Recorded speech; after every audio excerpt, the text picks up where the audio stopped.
I was visiting family in South America 13 years ago. I met one of my cousin's kids for the first time. The young woman had just had her third kid and had been left by her boyfriend. He was the father of only the latest kid. She looked so worn down and sad. When I got back home, I spoke with my wife, and she agreed that if his family was okay with it, we would adopt her youngest kid.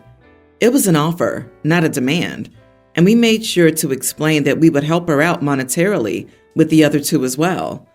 I was adopted similarly, so I've always wanted to pay it forward. My adoptive parents are also related to my biological parents, and they helped them with money too. Well, it became a huge deal. I was trying to steal a kid just because I had money and blah, blah, blah. So I said no problem and walked away from the offer. Well, that baby is a young teen now, and his mother had 2 more kids. She's being supported by her mom, but not doing great. Her 2 eldest kids are working and going to school, but the teen is a bit of a jerk, I guess, skipping school and hanging out with the wrong people. My family contacted me to see if I could help him by bringing him up here. I passed. There's a big difference between a baby and a young teen troublemaker. Plus, I'm 50 now, and I don't have the energy to deal with that crap, so I declined. My family down there is upset with me for going back on my offer, so I offered to pay his expenses down there if any of them would take him in. Nobody thought that was a good deal. I feel bad for the kid. I have a fairly good idea of how his life's going to go. I just don't think that I'm the person to fix this problem. Am I the idiot? Not the idiot. They declined, and now that the kid is problematic, they want you to take their child, as a teen, away from his family? Well, they're honestly some messed up parents. You didn't go back on your offer. They rejected your offer. That was the end of the offer by their choice. Offering to pay expenses is far more than most people would do in this situation. End of discussion. Not only did the offer expire, but it expired because they were accusing him of trying to steal a child. So they obviously didn't look at it as a generous and kind offer of adoption, but as a threat. But since the kid is a pain, it's now okay for OP to steal him? Talk about insult on top of insult. First the accusation of being a wealthy moron, now accusations of being an idiot and a coward. The mental gymnastics your family plays, when convenient, are astounding. Stay firm. Against the grain and sure to be unpopular, but you are the idiot. So yeah, even though your cousin seemed tired and sad, it was an idiot move to approach her about giving up her baby to you as a way for you to pay your own adoption forward. Sorry, but being surprised by your cousin's reaction to such a huge, life-altering request like that is a bit naive at best. I think that kind of proposal would offend a lot of people. It doesn't make someone an idiot to refuse to give up their baby to a perfect stranger. Exactly. You are the idiot. Your cousin just gave birth. It's a very vulnerable and difficult time. Her boyfriend left her, which made things definitely worse. Of course she wasn't doing that well. If you were genuinely trying to help her, why didn't you ask, hey, is there something I can help you with? Why didn't you offer to buy some supplies for her or give her money? Your help will cost your cousin her baby. I disagree. OP said they're from South America. I'm from Central America. An adoption from a relative living in North America, Australia, or Europe is common, especially when the young mother keeps giving birth to different men. The adopted person usually knows the truth and is willing to help the siblings who stay behind, often adopting a niece or a nephew later on. The story isn't about a lot of people. It's about OP and their family culture within their greater cultural environment. I, 33 female, have a friend, Max, 34 male, who's a single dad to Ava, a young grammar school-age female. Ava's mom is not in the picture and gave full custody and rights to Max before she was even born.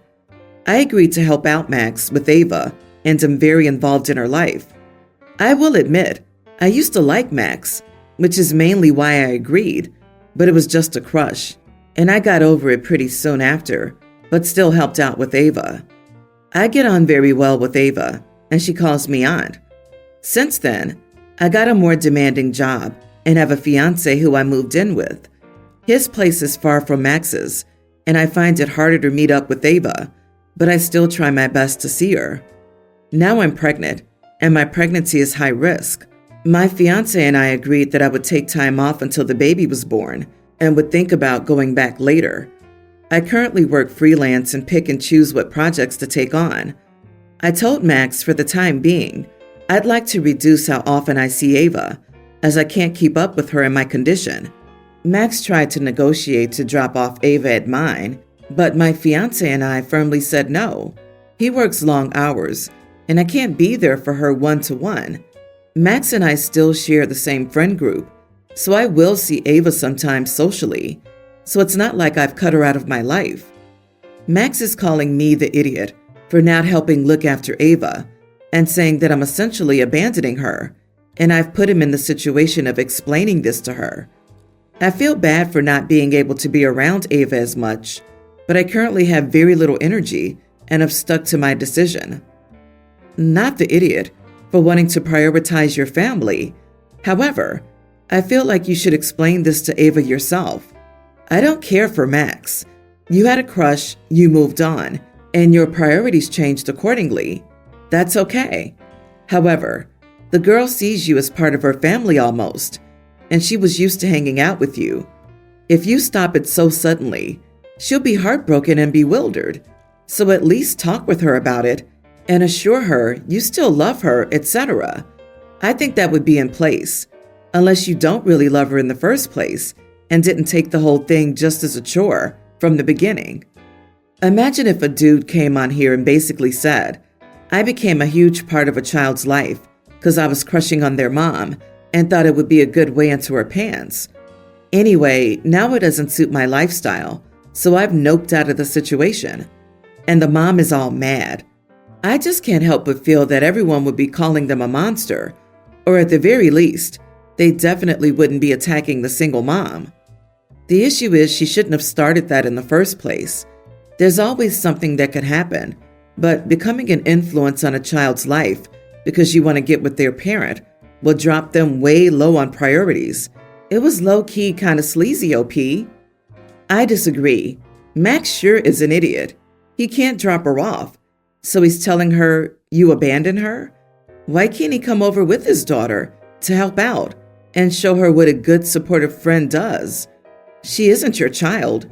It sounds like he was using you as a babysitter/substitute parent. He then tried to guilt you into going back on your statement. Agree. Why isn't he supporting OP in her time of need when she helped him out in his time of need? Time for Max to hand down baby clothes and help OP and fiance shop for cribs and car seats. Time for Max to come over with a drill and help fiance tether the furniture and install child locks. Instead, what is he doing? Demanding free childcare?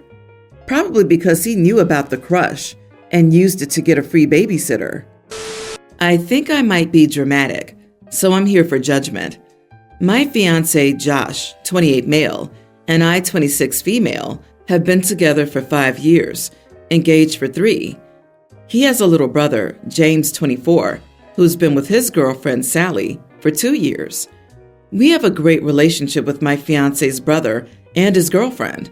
We've been there for them through their rough patches and have been overall supportive of their relationship.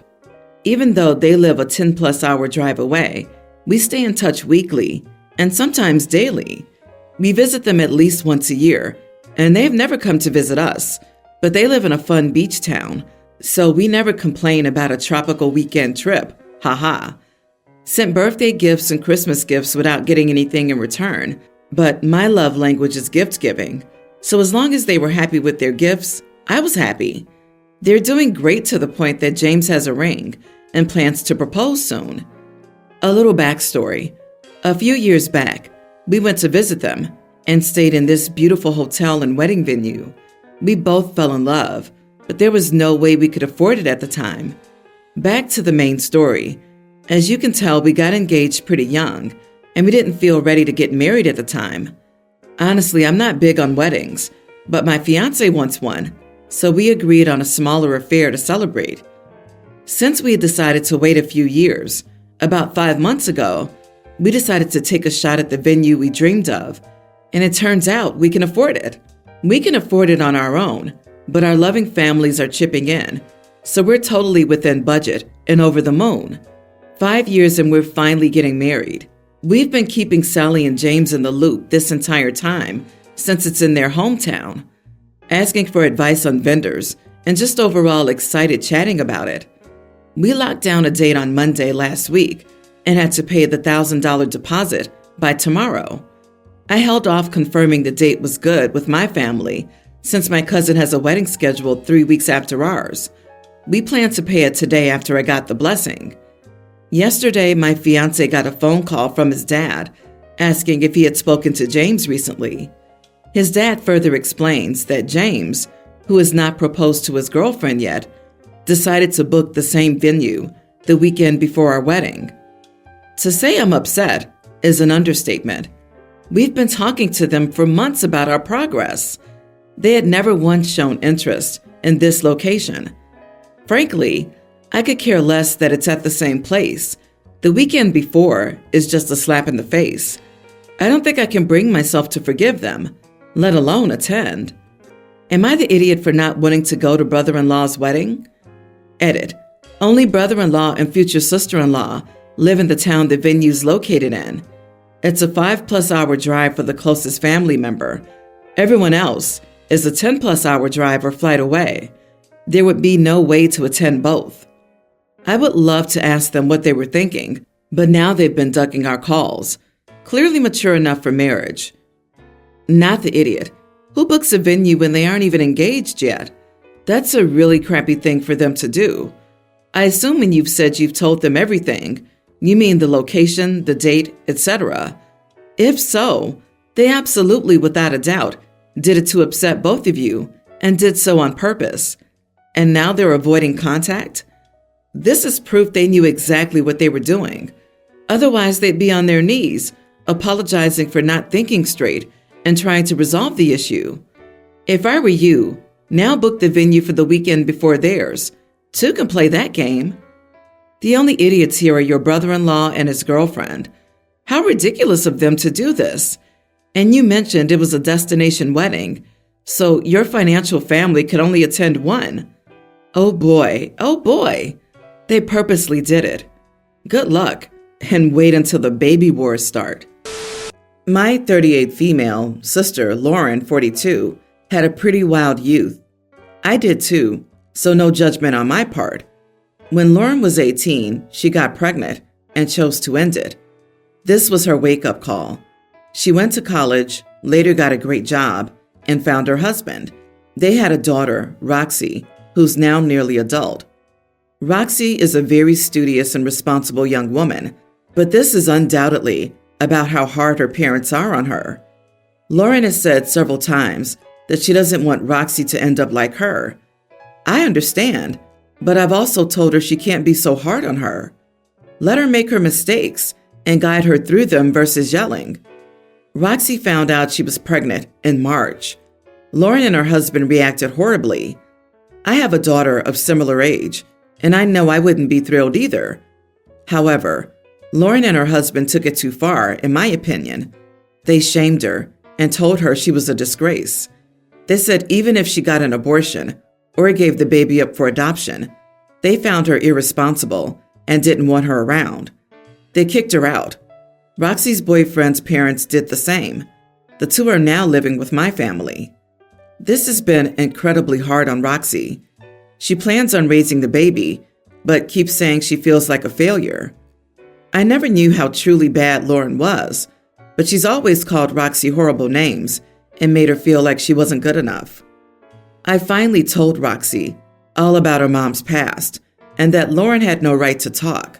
I prefaced this by saying that this isn't what made Lauren a bad person, and I won't shame her, but using it as Lauren has, there's no moral high ground.